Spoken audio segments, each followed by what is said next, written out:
Welcome, everyone, to episode 25 of the Dual Boot Diaries, the weekly podcast where two longtime Windows users learn to use Linux daily. I am one of your hosts, Adam Patrick Murray. I'm your other host, Will Smith. We are not Linux experts, but each week we go through our experiences using Linux daily, and the whole show even, is going to cumulate cumulonimbus in us either deleting Windows or Linux from our computer and then moving on with our lives. I nailed that, I think. Great save. You're a professional. 25 episodes in, we are a quarter of 100 episodes. Yeah. And you are still so professional. Actually, we got a comment of somebody being like, wow, I actually didn't think you guys were still going to be going this long. Which is funny. I couldn't tell if that was a comment on saying like I would have popped out and noped out way earlier and been like, you know what, I'm going back to Windows or what. Look at you freaking I didn't know how noobs. to take that. Well, I mean, I think when we started, I'll be honest. When we started, and you were like, "Yeah, no, I'm not. I don't need to use the terminal." I was like, "Oh, this isn't going to go good. This is a bad sign." But like, I mean, here's the thing. Now I'm reaching a point where sometimes I have problems and I don't even know how to fix them, and I don't even have to look up the fix. Like the other day, we're going to do questions this week, so we're not going to tell a whole bunch of stories. But I got to tell this story because I was pretty pleased with myself.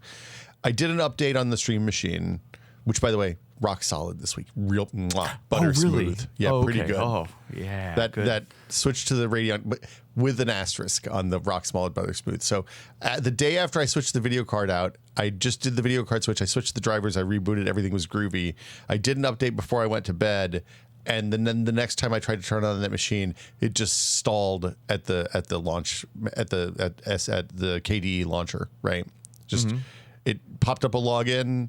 And then as soon as you got past that, it just dotted cursor flashing. Oh. And I was like, well, that's bad. So I looked deep in my heart and I was like, I could just shell out to the terminal and like spend 3 hours figuring out how to fix this. Or I could go back to an old snapper volume on the drive, roll back a couple of updates, and just keep going backwards in time until it works, and then update it again and see if that fixes it. And guess what? It just worked. Boom. Yeah. The system's working. Look at that. Yeah, you're a professional. Yeah, well, I felt like I did a little dance. I was like doing the happy dance in my office chair. I was like, oh yeah, I'm so smart. Yeah, it did take 3 hours, but we don't need to talk about that. That's okay. Yeah. Also, people from the last episode, people really liked how much I laughed when you said you did all that work for your keyboard shortcuts, and that I asked how often you're using them. Sometimes, Adam, it's the exercise, not necessarily the outcome. It was a good time. Plenty of people sympathized with you. So yeah, I have to say I have used it one time. My daughter was like, "Hey, she was like, how do you use your computer?" I was like, just look it up on the browser. And she was like, wait, so you didn't use it? Your daughter used it. Well, but I told her she could use it, and she was like, "Oh, this looks miserable. Why would you do this to yourself?" And I was like, well, it's actually pretty efficient once you get used to it, and it's like real good, and like distractions are down and yada yada. And she's like, wait, did you just actually your daughter? No, I didn't actually my daughter, but you said the word actually. I did say actually. Okay, maybe a light actuallying. But the thing is, she was like, there's no start button, Dad. And I was like, well, it's because it's Linux. There isn't a start button in Linux necessarily. She's like, I don't know. This seems stupid. And I was like, well, okay, yeah, look. The child exists to roast you. That's part of a 13-year-old's job, it turns out. So, I mean, it keeps us humble, right? Something. It keeps us something, all right. But anyway, yeah. So I did tell her to use the keyboard shortcut thing, and then she looked at it and was like, "This is too confusing. Just tell me how to open the browser." And I was like, "Press the Windows key and B." And she's like, "Oh, okay." Did she say, "But wait, this isn't Windows"? No, actually, she said there is no Windows key because I was on the framework laptop, and I was like, "It's the one that looks like a gear." Oh. And she was like, "Oh, okay." You should have said, "Actually, it's the super key." Actually, it's yeah. No. Anyway, okay. So. Yeah. Anyway, this is not a typical episode like you had mentioned. Actually, it's an all Q&A episode. Yeah. Because I went into the questions section of our Discord. If you want to go over our Discord, there's a link down in the description. And we have some fine folks over there, a whole channel dedicated to Linux, and then a whole channel dedicated, then a whole channel dedicated to questions called DBD_questions. And I was like, man, there's a lot of good questions in here. We should just pound them out. So let's get to them. Yeah. I gotta say, can I start by, are you going to address the ad situation in the room, the co-pilot in the room first? Well, it wasn't really a question, but it was a comment in the question thing. Yeah. So somebody had said, well, the question was, hey, did you realize that the ad placement was kind of off a little bit? Yes, I went back and fixed it. So that one's corrected. And then they said the ad that they got served was actually for Microsoft Copilot. And I was like, man, that's hilarious. Like, I said this on the Full Nerd this week, but Microsoft really made this podcast happen twice now. Because the first one was when they kept co-piloting up my Windows install, and finally I was like, hey Adam, what do you think about switching to Linux? And you were like, yeah, we should do that. And now they're actually funding the show with ads. We appreciate them, and yeah, it's really good. Yeah, thanks, Microsoft. Please let us know the other ads. I mean, definitely let us know if there's any ads that you think that was like, you don't like. This is not appropriate. Yeah. For the most part, I think we put guardrails on it pretty hard that it's mainly going to be tech related. But funny enough, I didn't think it was going to be. What is that? That conquest marketing is what they call it, where essentially it's like, oh, hey, you know what? We want those people over there to come back. I'm just kidding. These are dynamically inserted ads. We're part of an ad network. They're buying based on keywords, right? Yeah. And so essentially, like the keyword of like tech, I'm sure that Microsoft's like, oh, hey, we want to be in front of anything that's tech. But part of me does think that would be really hilarious if somebody at Redmond's like, oh man, this Linux podcast over here, we should really make sure our ads get served in this Linux podcast. It's blowing up, Adam. Yeah. Look, we're on the quest to become the #1 Linux podcast in the world. That's I'm not going to stop until we're there. Yeah, I mean, who knows? We could already be there. I guess I don't even know where to check that. Kernel chat. No, you're going down. We're taking you out. The KDE Connect podcast. Get wrecked. Are those real? No, I'm making them up. Okay, I was about to say, it's like Kernel Chat is Kernel Chat real is podcast. Kernel Chat's my new welcome to my new podcast, Kernel Chat. We're talking about kernel patch notes every time new patch notes drop. No, very exciting stuff. All right, so off to some real questions. First one from friend of the show, Tactical Tug, has a really good one. I like this one. It says, as I've dug deeper into the Linux world, I've heard things like, oh, that's Debian-based. You should use something Arch-based. That's much better. Or, why do you use Arch-based? Red Hat stuff is much better. Kind of similar to Apple and Android fanboys, where iPhone versus Android is mostly down to personal preference. Does it actually make a difference if I use Debian, Arch, or whatever else-based distros? Yes, there might be some differences in the terminal, but in daily use, browsing the internet, watching videos, and so on. Really good question. It is a good question. I mean, the big thing is differences in update cadence and how they deliver software. So, right, like Debian uses a different package manager than Fedora. Arch uses a different package manager than either of those, and that's going to impact how you download and update software, which seems like a small thing. I mean, well, I guess it depends on how deep you're going into software. I mean, because they pointed out specifically. They're talking about browsing the internet, watching video and stuff. So, like, I mean, if you're just trying to use Firefox, like a lot of these have Firefox already pre-installed. Yeah. And so it's like, okay, well then, yeah. I mean, and really you're talking about, okay, if it's just going to be browser based, then you don't even need to go into the terminal. You go into whatever software manager they have. Yeah, Octopi and install. Yeah. So, I mean, I think how... I know there's a lot of people being like, oh man, Snap sucks, or this and that. You want to get this version of Google Chrome instead of that version of Google Chrome. But at the end of the day, if you're able to install it and run it and you don't notice any differences, I'd be hard pressed to be like, is there actually a difference? Unless you're trying to get deeper in to stuff. I mean, the differences are like the difference between, say, an Arch distro, an Arch-based distro, which are usually rolling. That means the updates are constantly coming out. You're constantly, every time you log into the machine, it's like, hey, there's 10 packages to update, and you update them, right? versus say an Ubuntu LTS, which is the opposite of that. It's like you'll get security updates every month, but that'll be like 3 things, and those are the only updates you'll see. So if you're doing things that you want to be on the kind of cutting edge of software releases. So if you're using something that's in really active development like OBS or Inkscape or Audacity or a piece of software that like you want the new updates when they drop, then you want to be on a distro that like thematically updates more regularly, right? Like that their plan is to update more regularly. But if you're just browsing the web and watching videos and stuff, it really matters very little. The reason people have so many opinions about this, I think, is because everything in Linux is so customizable.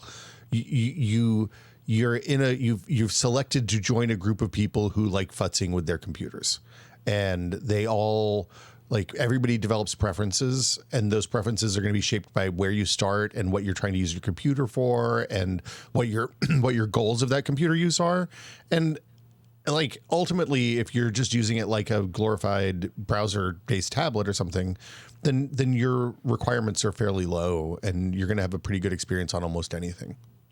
I mean, like the only difference I can think of if it's really light use like that is that there are some distros that don't have like Chrome, like in the package manager. You might have to open up Firefox and then go to the Chrome website and download. Or add a different repo or something that has Chrome in it, right? Yeah. So like, I think functionally that would be the only difference. But like, I mean, for me, because I went through this as well, and for me, the big I didn't realize it's not really what it's based on or the kernel and stuff like that. It's more window manager. Like what does it look like? How does it organize your windows and all that kind of stuff? Like I feel like that's where the real personal preference lies in a lot of this stuff. I mean. For somebody who's using it for more general use, like I am, right? So it really depends on how deep you want to go. Like I now more than ever, I think I could help like my grandma be like, hey, you know what? Just fire up Chrome. Here's how you do it. Sure, it's a little bit different visually, but as long as it's set, here's how you start Chrome, and you just use Chrome like normal Chrome. I think I could help my grandma. Well, and then the other thing to think about is like your hardware support. So if you're on a laptop, some distros are better at laptop support than others.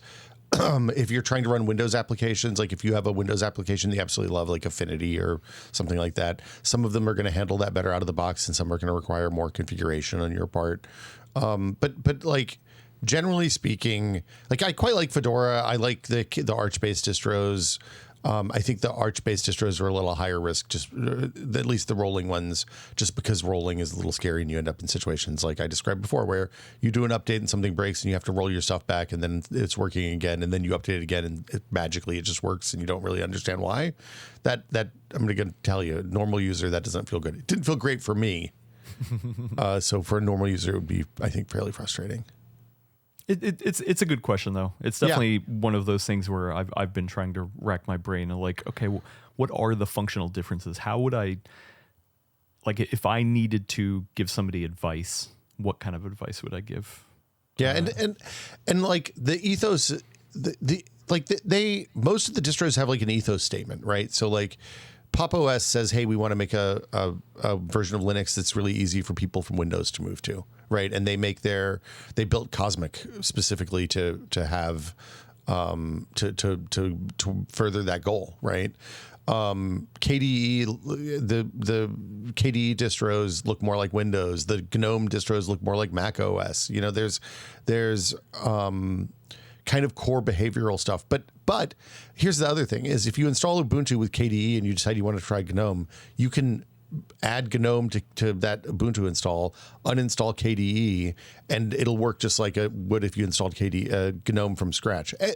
And then the last part of this is everything ships with a live version almost. Like Pure Arch doesn't have a live version, I think, because of the way the installer works. But like Endeavor and Cashy and all those have like live distro versions that you can put on a USB thumb drive. You can boot into. You kind of futz around with a little bit, and then if you decide you like that one, you can try it for a while. And if you don't, then you can move on to something else. And like they won't touch your hard drive unless you tell them to. So the stakes are real low. Yeah. Speaking of that, let's move on to one from James. Kind of has a good distro-related question. Will's mentioned a couple times of repackaging a .deb for another distro, as well as the AUR. What does repackaging entail? The idea of installing mystery software altered by a third party gives me the heebie-jeebies. So it is a good question. A lot of times it's just putting, each distro has like places that you put certain kinds of files. Like sometimes people put executables in user share bin. Sometimes it's local share bin. Sometimes it's in your home folder. So when you're basically what they do is they rewrite the script that comes with the deb version for Debian or the RPM version for Fedora. And then they just rewrite it to put the stuff in the right place for Arch or Endeavor or Cashy or whatever version of the OS that you're looking at.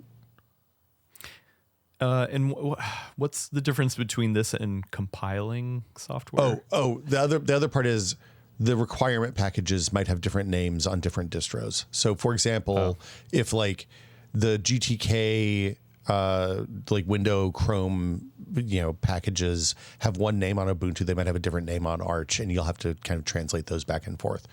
Compiling is when So uncompiled applications ship as source code, and then you run them through a compiler like GCC, and that turns them into executables.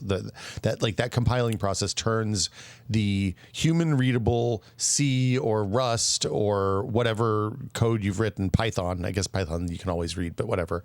And it compiles that into a machine friendlier, more performant version of that same software. And that pulls in all the dependencies and all that kind of stuff. And there's a bunch of different ways you can do this. Like we talk about Flatpaks a lot, which basically take that compiled code and the dependencies, the other little applications that each big application requires, and puts them all into like a container package, so that like if you're running a Python application and it requires some ancient version of Python, like Python 2.10, then that'll be built into the Flatpak with it, and you don't have to put Python 2.10 on your full Linux install, right? So, but the compiling, it's kind of unusual outside of some distros like Gentoo and it's funny. Like I use this Stream Deck software that compiles every time because I got the non-binary version of the package when I downloaded it. So it takes like 10 minutes to compile. It's a weird. You shouldn't be compiling stuff too often. Most of the stuff in the AUR is just taking the existing compiled executables that are in the Ubuntu or Fedora or whatever official version of the application that like Slack ships an Electron application, right?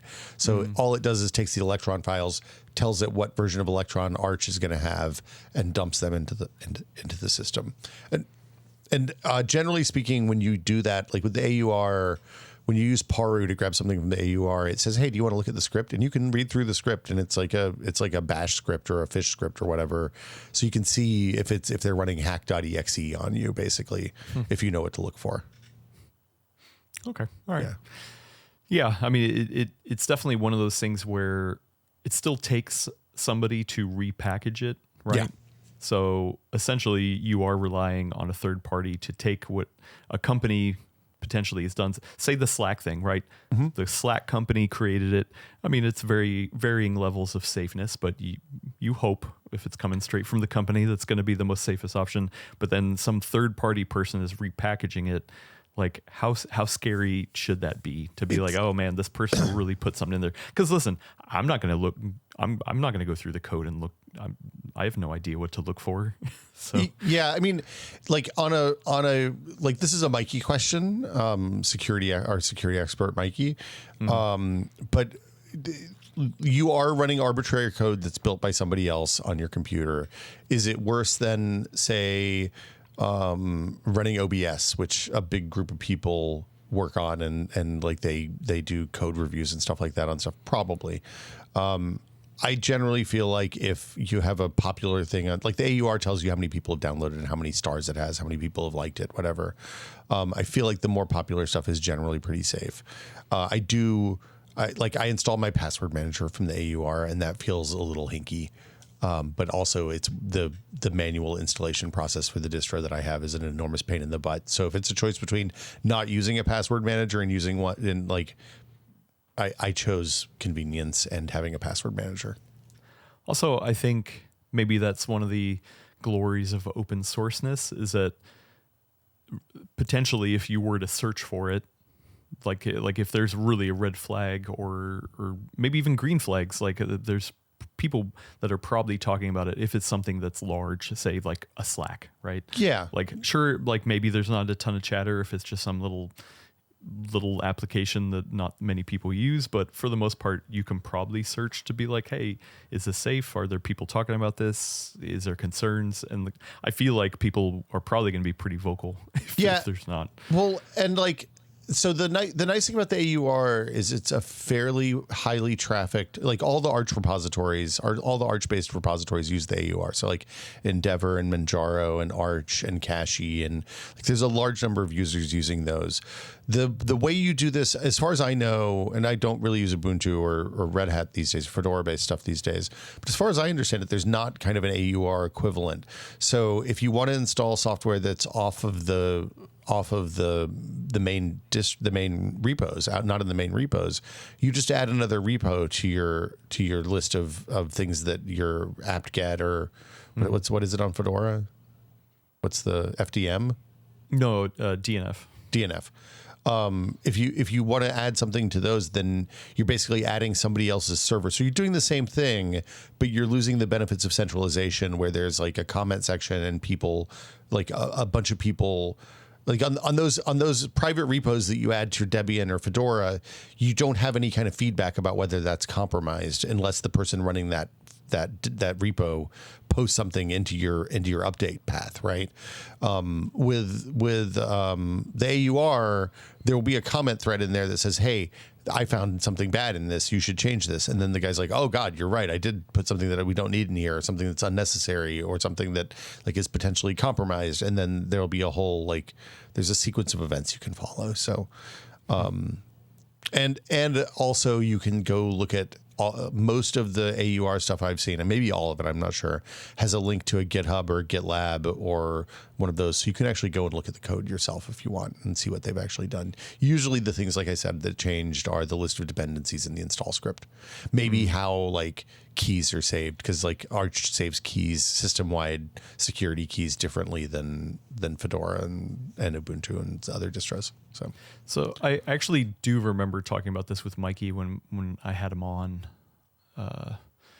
Maybe it was that November timeframe, I think. Yeah, it was somewhere around there. It was when we were in Phoenix. Oh yeah. So October, November. You can go back and look at it, because I definitely did ask that question early on. I was just like, "Hey, I'm downloading things from people that I have no idea," and I feel like he gave me a good answer of like, "Yeah, I mean, potentially anything could be unsafe, but yeah, you as long as you're somebody who has safe practices on how to get things from the internet, just practice those same things, you know." Yeah. Like, but you use lots of caution, Google stuff to find out, try to find out like who the person is behind it.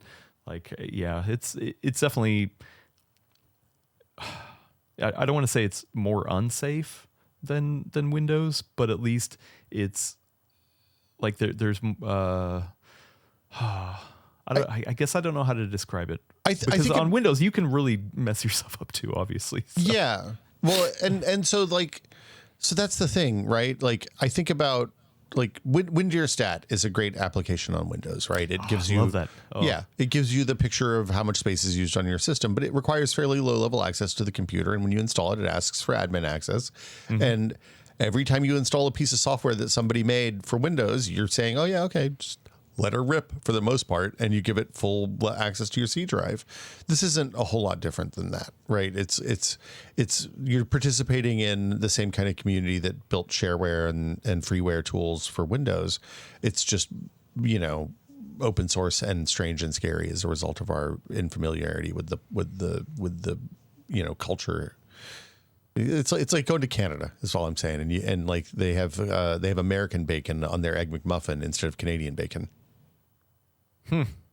Yeah. Okay, think about it. Wow. It's like when you go to Arizona and the Arizona Arizona iced tea is actually called California iced tea there.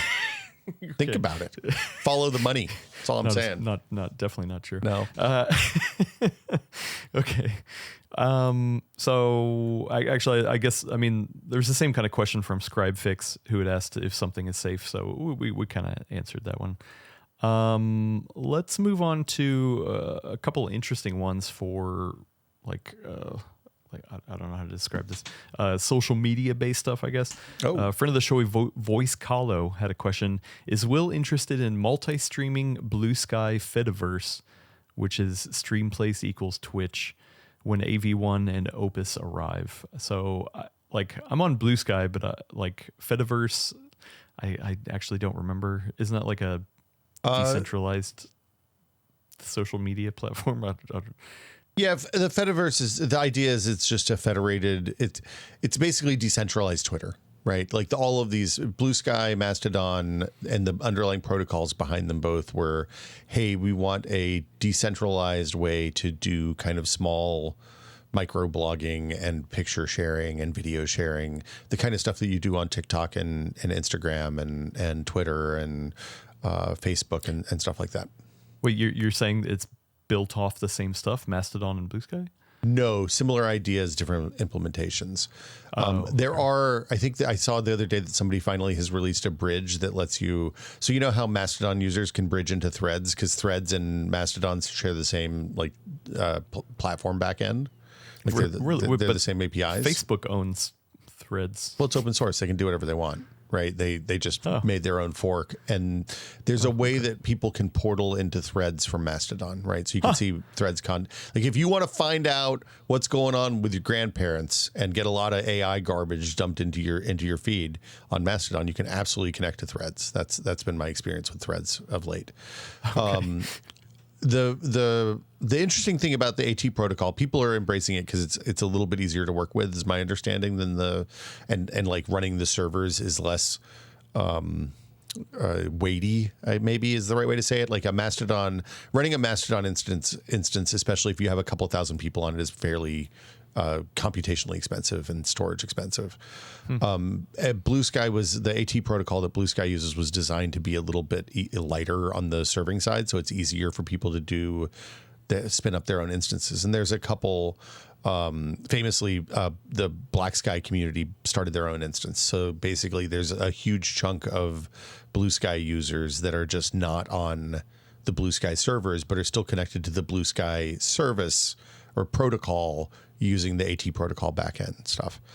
And people have made like Instagram style photo sharing applications that run on AT protocol. They've made there's a Reddit clone, there's a Discord clone that all run on the AT protocol, right? So you have a unified identity across all of these services that are all tied to your main AT protocol account. So like I could log in with willsmith.fun on one of the photo sharing or the Reddit or the Discord or whatever. And this is that, but for streaming onto Twitch, which is really interesting. I didn't know that existed. So yeah, I'll definitely check that out.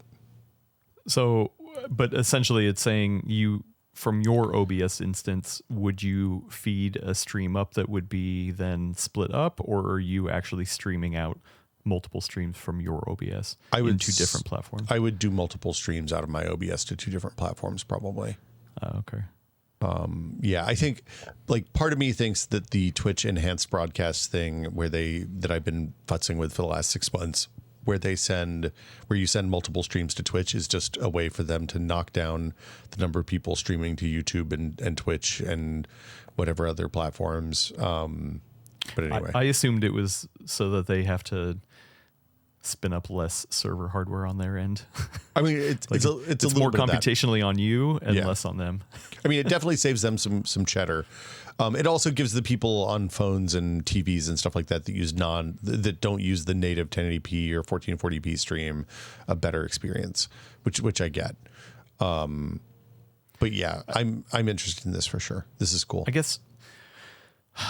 Well, so I mean, how much game streaming is happening on some of these? Like I never come across it on like Bluesky or Threads. I'm not seeing people streaming games. There's a fair number of streamers that are like in the Twitter diaspora. A lot of people move to Bluesky. A lot of people move to Threads and Insta. A lot of people move to TikTok. There's a fair number of streamers, mostly in the mid to like in my range, like the hey, we get 50 to 250 viewers average for a stream. So like it's I think like anytime there's a new platform that you can stream on, the people who adopt it early, it's been a good thing for them generally. Like I think about the people that started streaming on Mixer early, and they ended up, despite Microsoft eventually killing that, they ended up, with substantial followings, and then brought them with them to YouTube or Twitter or Twitch or wherever they ended up after that. So yeah, I mean, if nothing else, like Bluesky added a couple weeks ago a live bug on the user profiles. So like when you go live, we should start doing this on the Full Nerd actually for the podcast. But when you go live, you click a button on your profile that says, hey, I'm live for the next X hours. And it puts a red circle around all of your posts that pop up in other people's feeds so they can tell you're live at that moment. And it makes it means that people that I don't realize stream that I follow on Bluesky sometimes will click it just to see what their streams are like. And I've like hit a couple of interesting programming and like arts and crafts and making streams as a result of that. So it's a good feature. Okay. So I know what AV1 is, but what's Opus? Opus is just a different video codec, audio codec. Really? Yeah. Oh, wow. Opus is the one that Discord uses for audio. Maybe video too. Oh, okay. I've seen it in the settings. Okay. Yeah, okay. It's an open source, royalty free audio codec. It's low latency, high quality, basically. Okay. And unencumbered also. So interesting. Shout outs to Opus. Okay. There's another one let's do this one from Jay Krasuka. That's one Jay reason Krauska, I think. Jay Krauska? Krauska. Yes. You're right. One reason I keep going back to my Mac from my Linux desktop is the Messages app and how easy it is to respond to text messages. Based on some diving into OpenClaw, it looks like I can run BlueBubbles on a tiny old Mac Mini and then have Mac OS-like messaging on Linux. This seems possible, complicated, yada, yada, yada. Will, as a Apple person, have you found a way to stay in touch via text in Linux that you like? As an Android user, I don't have to worry about this. So yeah, you let people know what this whole Blue Bubble thing. So I don't have a Mac that I can use to test this. I saw this pop up. I actually have an old laptop I can maybe plug in, but maybe I should find an old Mac Mini, and try to set this up. So the idea is, and this has been the time-honored way to get Mac iMessage messages on your Windows and Linux desktops for years now, is to set up a Mac someplace, leave it running in a closet, and then just don't touch it, basically. And let it just forward the messages to a client on another service, right? So, and haven't there been people who like will rent out Mac platforms if you don't want to do that, and then they get in trouble? And so yeah, there was a service called Beeper that did that for a long time. They got shut down by Apple, unsurprisingly. There's a whole bunch of different people that have done this over the years. This running it yourself seems to be pretty bulletproof. You are adding security gaps. You're adding place for security to fail, especially if you're running on like an old unsupported version of Mac OS. But I mean, I will say the worst part, I was a Mac user from like 2009 until 2015 or 2017. And the worst part of going back to Windows and now Linux is that, like, when I text my wife and she's sitting in front of her MacBook, she just gets it pops up on her desktop, and it's really convenient. When she texts me back, I see nothing until I pick up my phone 3 hours later, and she's like, why didn't you respond? Why did you leave me unread? That's uncool, man. So yeah. Well, and to be fair, it actually happens with me as well. Like I've messed around with the Windows based stuff. There's Phone Link that's built into Windows, but then Intel-based platforms have had. It's gone. I know it's gone. It's gone, but they had Unison. It was great. Yeah. But I mean, it still depends. Are you trying to message over SMS or RCS?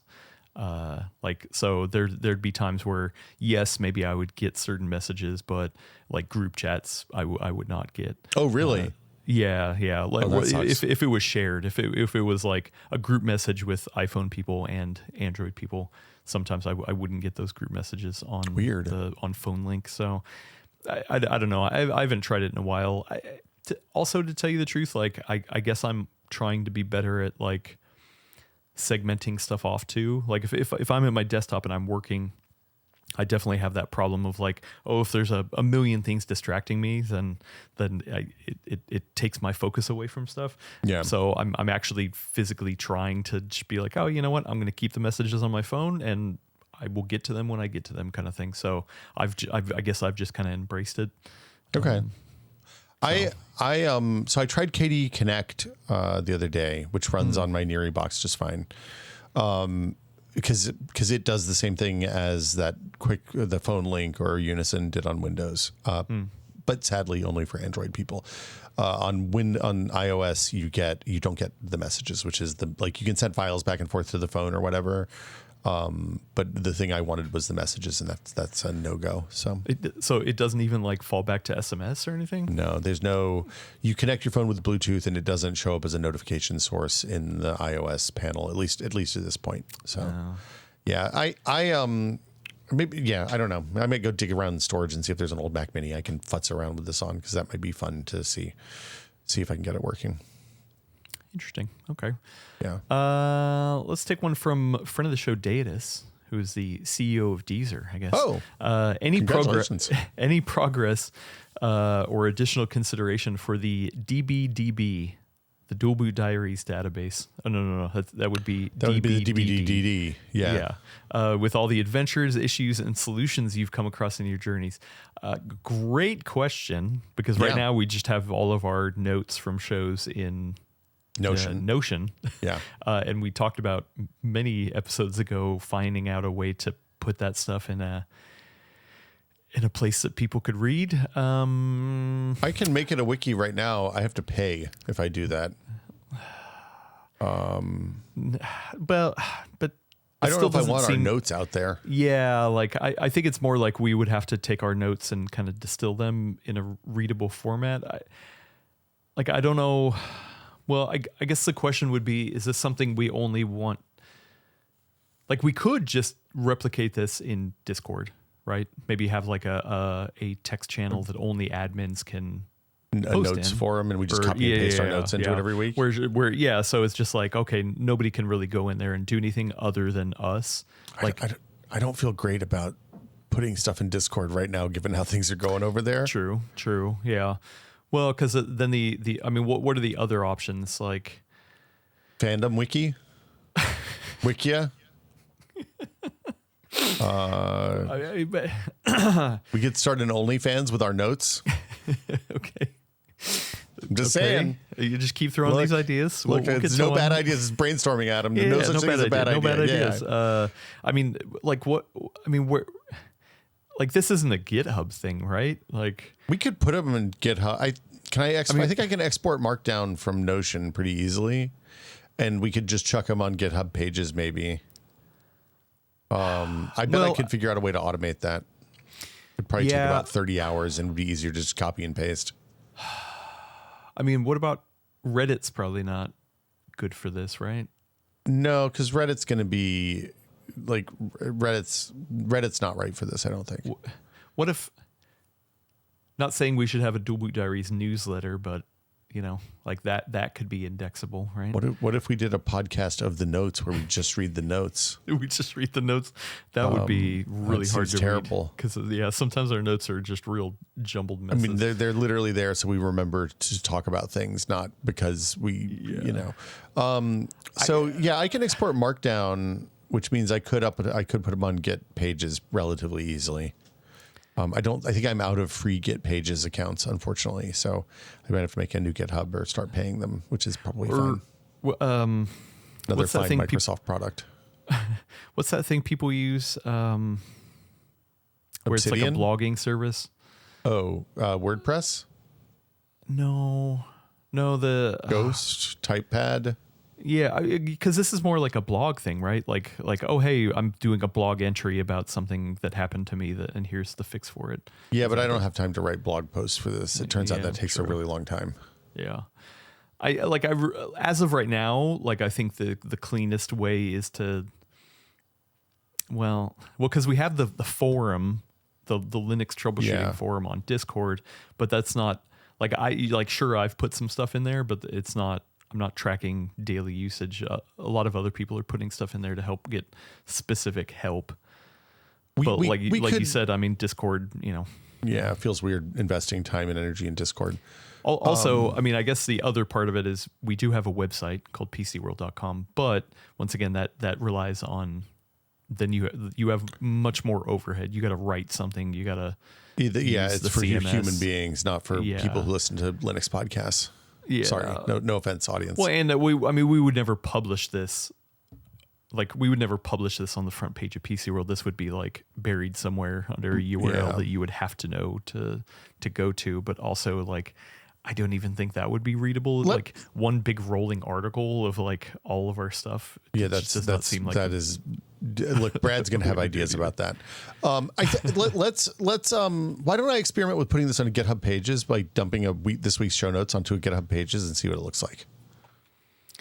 Yeah, because I mean, I guess we could always like maybe gussy it up a little bit. Like, I'm not gussing anything. I'm just you're getting the raw dog notes. Yeah. Look. Okay. Here's the thing. It's about the process.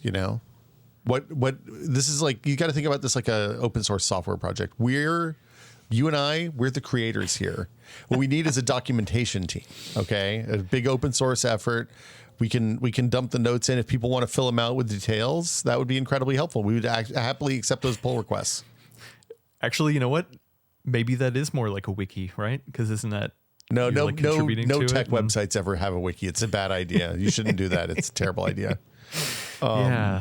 Something about testing all the time. But nobody does that. It's a bad idea. Don't give a wiki to a tech website. The whole world collapses when you do that. All right. I mean, I really do like the idea. I think the hard part is really the overhead. Like certain things, like I still have on my list to walk people through how I created the VM. Yeah. With people's help. I didn't create it, but like the process of how I use a VM. Is that beneficial to a lot of people? I don't know, but I think it's more like if they're. Actually, you talked about it before we started recording. Like you were like, "Hey, there's a lot of people who are interested in Neary, and you've been pretty ingrained in Neary, and like being able to do some sort of something to help people." I think, I mean, navigate it as well. I don't know. So like we talk a lot about documenting the work so that when something breaks or we have to redo it on another computer or something, then you don't have to figure it out again. But for folks who are wondering at home, those notes look like go to this web page, follow the instructions through step 3, then go to this page and follow the instructions from step 1 to 5. And often I'll just copy and paste those commands out. So I don't even have notes that say, like I expect I'll remember when I look at the command to remember what the command did. So I don't even like say what this is doing. All right, I'll just put here's the 5 things that I did to make this work, and then future me can decode that if they care, or they can just try running the steps one at a time and see if it works itself out. Yeah, I'm not leaving good notes for future me. I'm just leaving the bare minimum notes. I got minimum viable note taking. Same. Yeah, I mean, I think it was either last week or the week before where I went to talk about something that I had done. I think it was last week. It was last week. When I was dealing. Yeah, when I was dealing with the cooling. What is that application? The cooler control. No.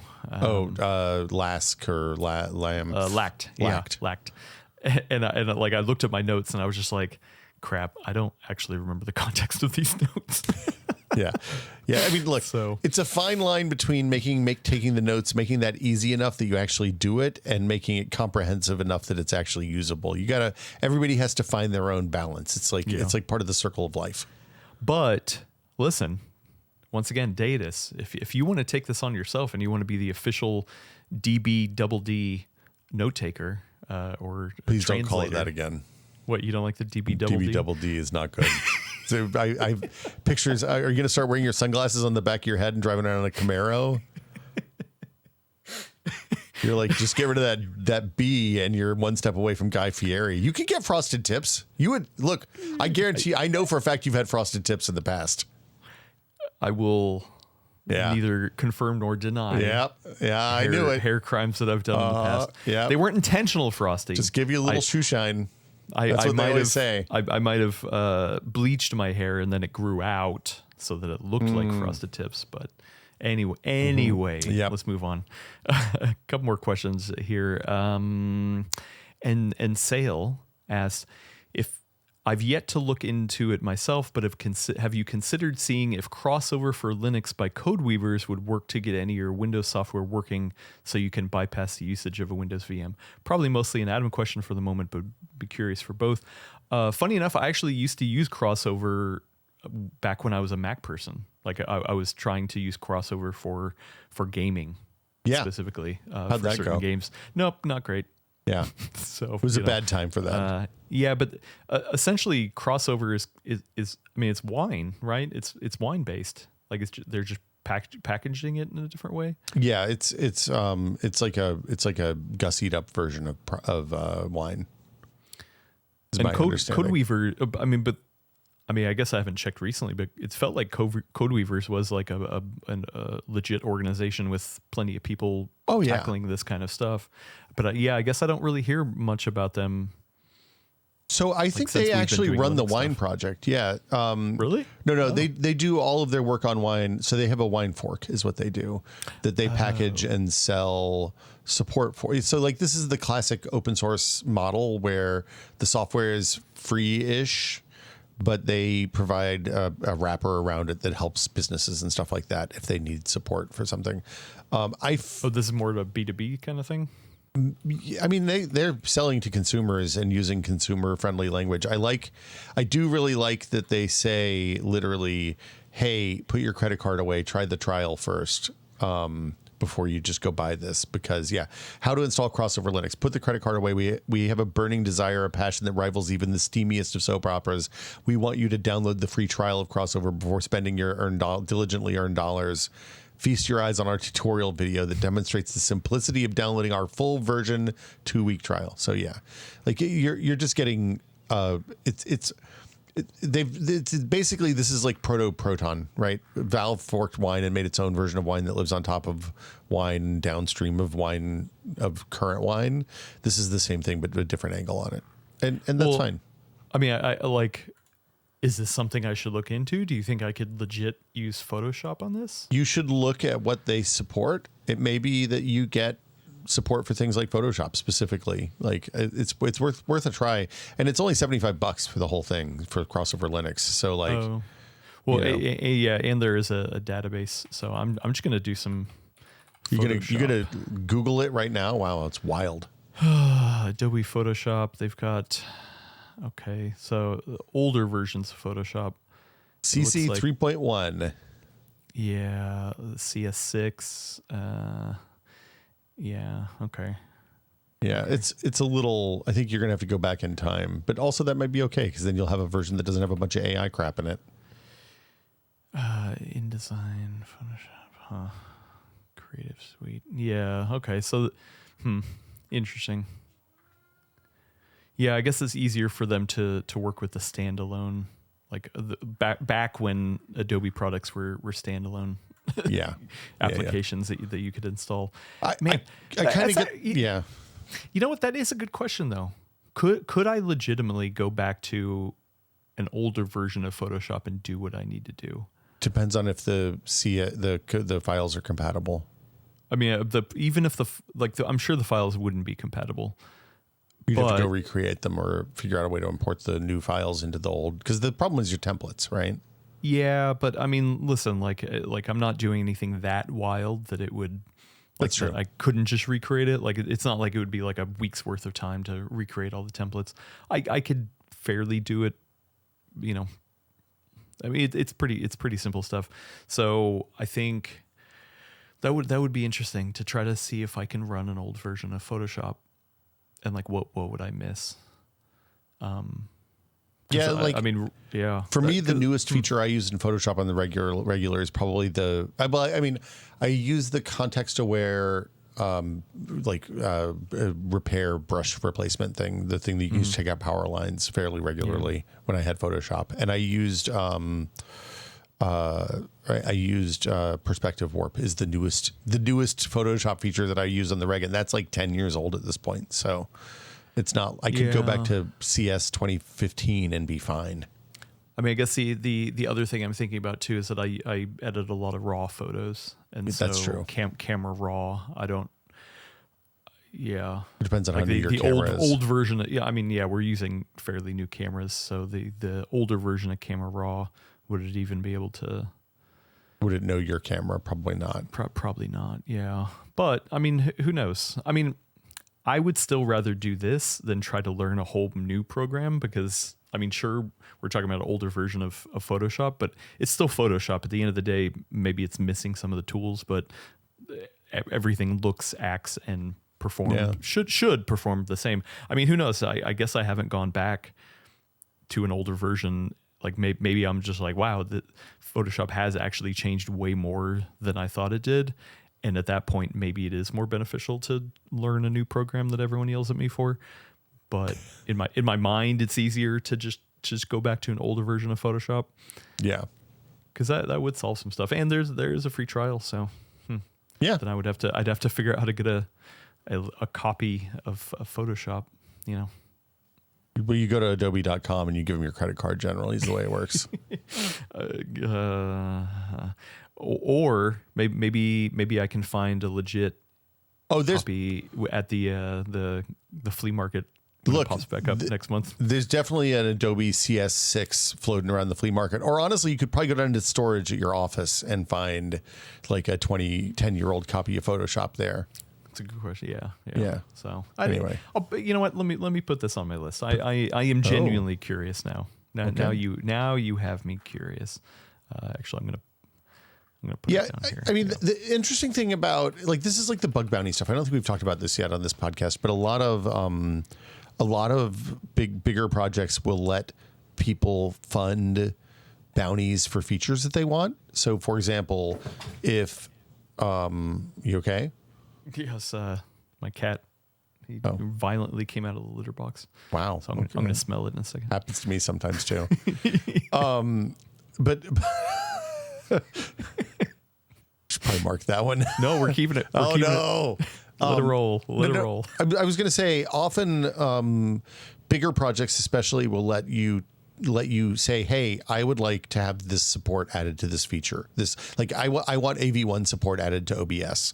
And somebody who wants AV1 support, like Amazon, who owns Twitch, will say, stop making faces, damn it. I'm sorry that the cat poop has really started to waft over here. Nobody wants to know that, man. So often they'll say, hey, Twitch wants to add AV1 support. This isn't a real example, but Twitch wants to add AV1 support for the platform, and they need people to be able to send that to their servers, right? So that means OBS would have to add support for AV1, and when the OBS maintainers look at it, they're like, that's a real low priority for us since nobody supports it.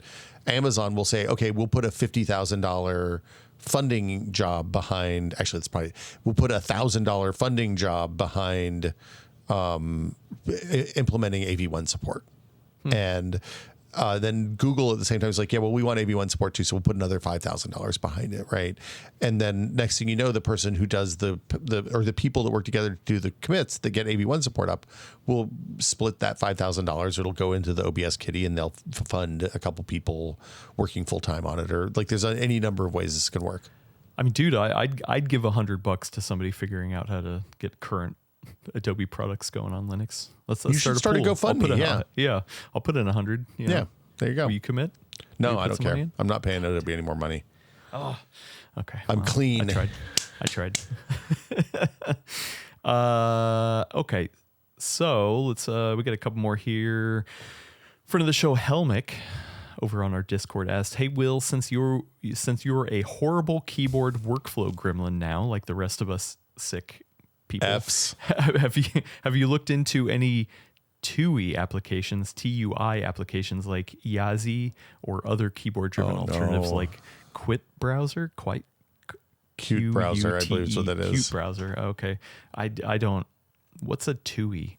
TUI is a text mode user interface, I believe. Oh, okay. So like, so this is just a window manager that's just text. I mean, isn't this just terminal? This is stuff living. These are applications. These are your favorite. These are applications that live in the terminal. So like BTOP is a TUI app, right? Oh, okay. Yeah. So it's like uses the command line terminal module, like the interface, and gives you a more robust UI than just a command line, right? I have looked at some of this stuff. I will say I do a lot of work in browsers and in browser-based applications. So I use stuff like Miro and Figma kind of a lot for my other job working with game developers, and pasting stuff in and out of the terminal constantly really blows. Like it is a bad experience because you're always mainly because Command C means something different in the terminal than it does on the command line on the desktop, and or Control C means something different. And I constantly am killing processes in the terminal when I'm Control C'ing, and I have to Control Shift C, and I just don't like having to make that mode switch all the time. So I'm not the kind of work I do. Even when I'm like, I use Typora for markdown editing just because, it's a relatively light desktop GUI app for text editing, like when I'm writing scripts or something like that, or sending something to somebody, because it's really nice to be able to export Markdown. Everybody can ingest Markdown. Even it's relatively easy to convert Markdown to like Steam format for Steam patch notes and stuff like that. So like ongoing notes live in Notion. Ephemeral, like often I'll write a draft of something in Notion if I'm like on my phone or something someplace or on the laptop, and then I'll copy and paste it into Typora for formatting and getting it ready to go in a blog post or whatever. Yeah. Okay. Yeah. Well, guess what? People have tagged you as one of those horrible keyboard workflow gremlins. It's really funny because like I use the keyboard shortcuts so much on the laptop and so little on the desktop, and I don't know if that's just my brain thing because I'm used to using a mouse on the desktop, or and the trackpad on the laptop is like a different, like they're segmented in my brain as this is one different way to use a computer than this is a completely other way. But I don't know. I don't think I talked about this when I was at CES. Maybe I did, but like usually at CES, like I'll have a little setup, right? So I have my laptop and I have an external monitor with it, and then I actually do bring a mouse. In this last CES, I brought the trackball, but like usually I'll set up my workstation, right? Because usually I need something more than just the trackpad. But I definitely did find myself being like, oh crap, I used the 3-finger swipe up gesture or the 3-finger swipe left or right gesture way more than I thought I did. And so I found myself like missing it. Like I know you can map it. I'm sure there's a way to do it.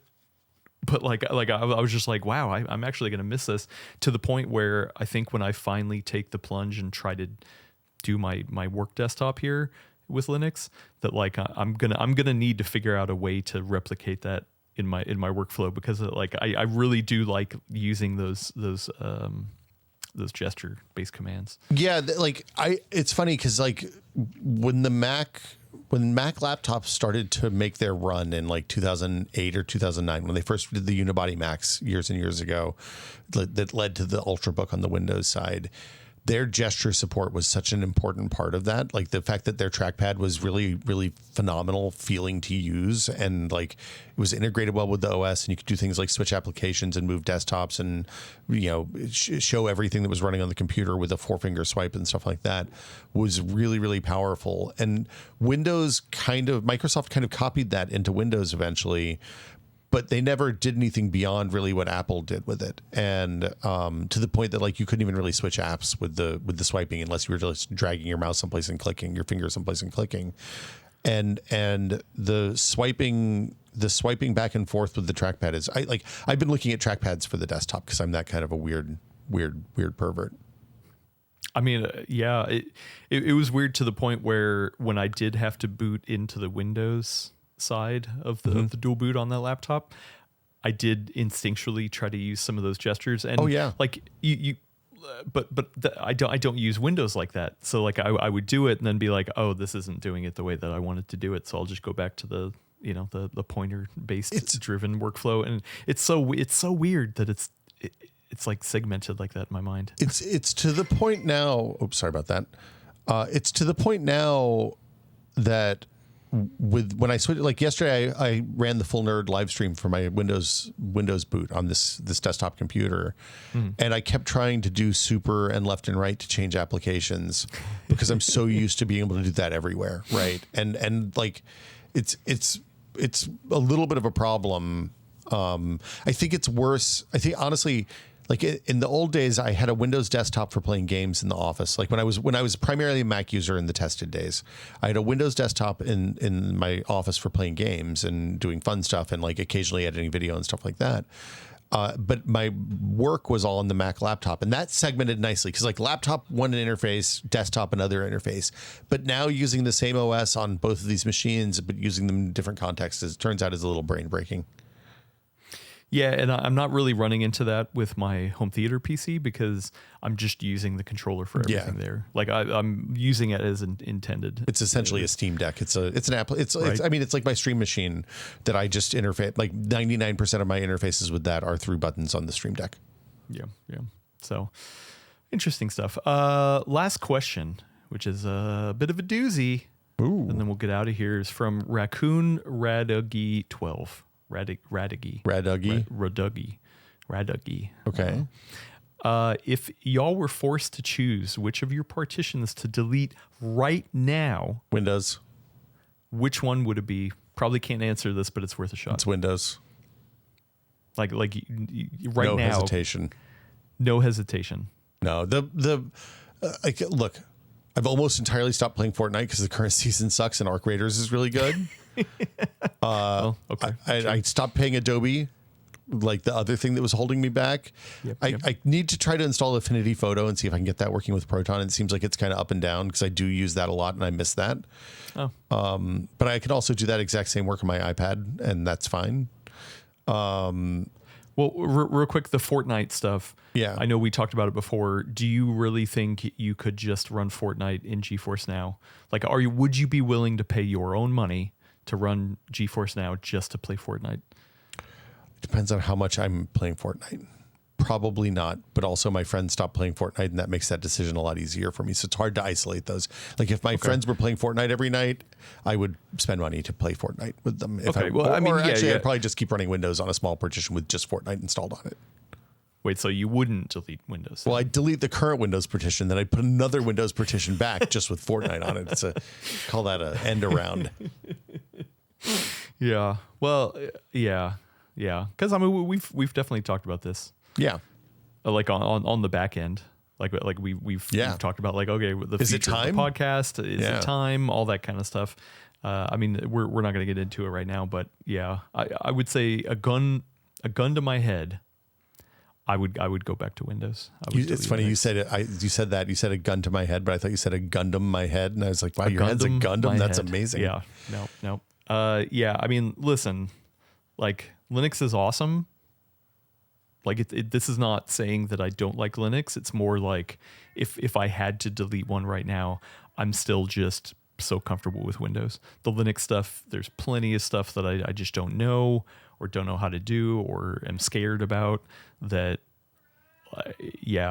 Like, I mean, I think I could get to the point where I get out of Windows entirely, but I don't know, man. Like, Windows still seems way more crucial to me than Linux. I think there's honestly, I switched over. I had some Windows problems that encouraged me to put a Linux partition on this computer, on my desktop computer, relatively early in this process, and I think that accelerated stuff for me fairly dramatically. I think when you switch over your desktop to Linux at home, it's going to be that's the moment that things start to become clear, I think. Yeah, but like the Photoshop, like Adobe stuff. Yeah. If there's no clean way to do that, that sucks. Also, the gaming stuff to a certain degree, like I haven't come across a game that I'm like, oh well, I need to go back into. Well, except for I have been playing the original Need for Speed Hot Pursuit. No, what's the one on 360? Hot Pursuit. Yeah, the cop original one. Hot Pursuit. Yeah. That game's pretty good. No, it's not Hot Pursuit. Is it Hot Pursuit? No. Are you talking about the one that was like the 360 launch game? Yeah. It's not Underground.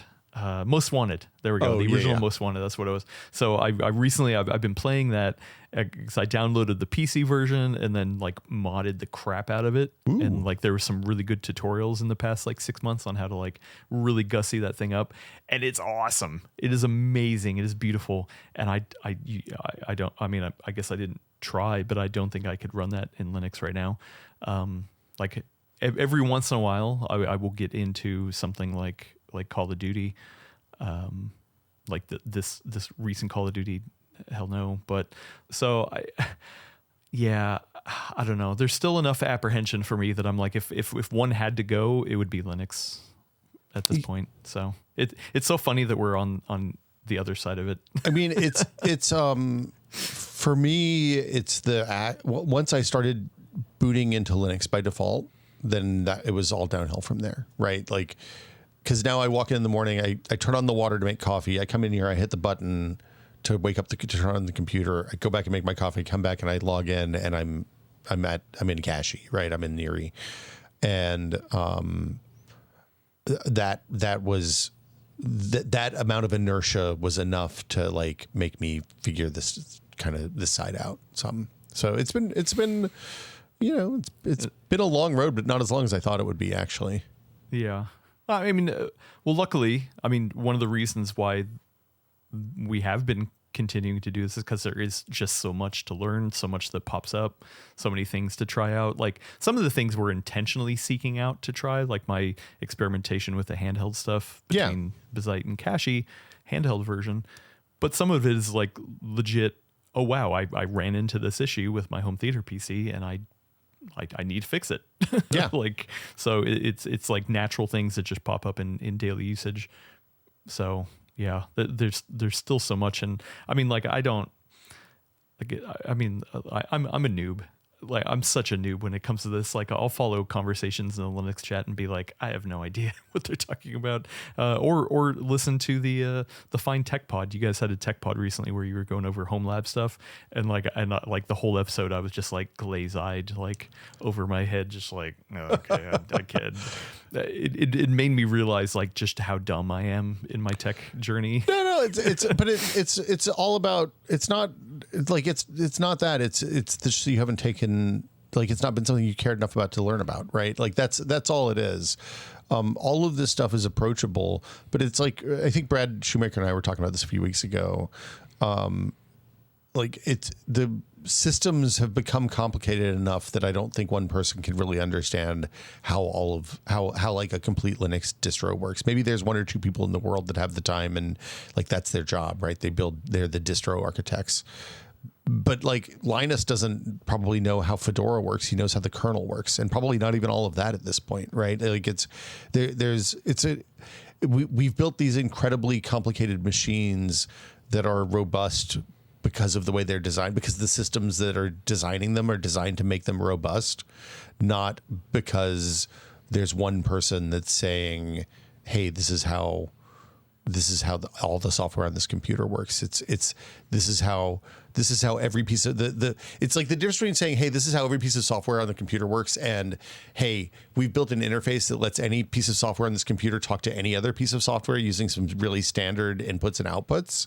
And then like because of that, you get this really interesting, weird interconnected web of software, and it all kind of works, as opposed to the monolithic Microsoft and Apple way of, hey, let's see, as Gordon would have said, Steve Jobs tells us what to do on the Apple side, and Bill Gates tells us what to do on the Microsoft side, and you just get what you get, and then you can't do, like, if you don't like it, tough. Just go Pound do sand. something else. Yeah, pound sand.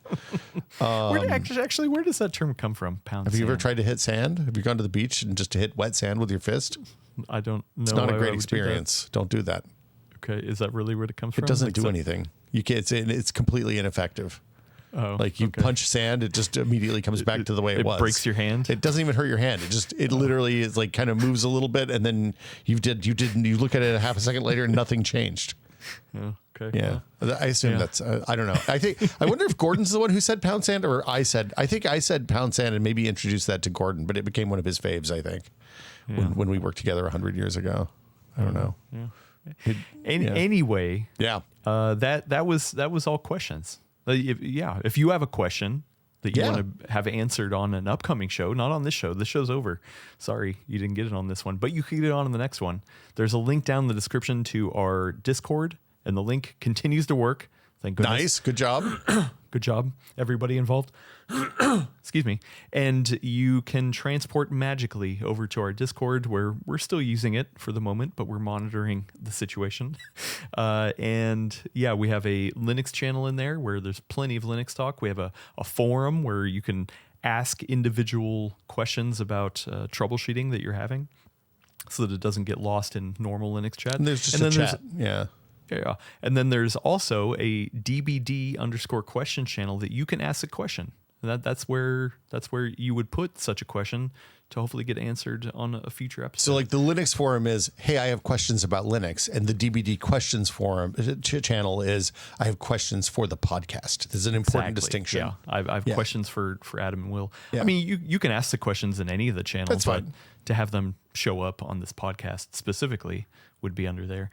If you want to know more about PC hardware, we also have a podcast called The Full Nerd, which you can go over and subscribe over on any of the podcast feeds.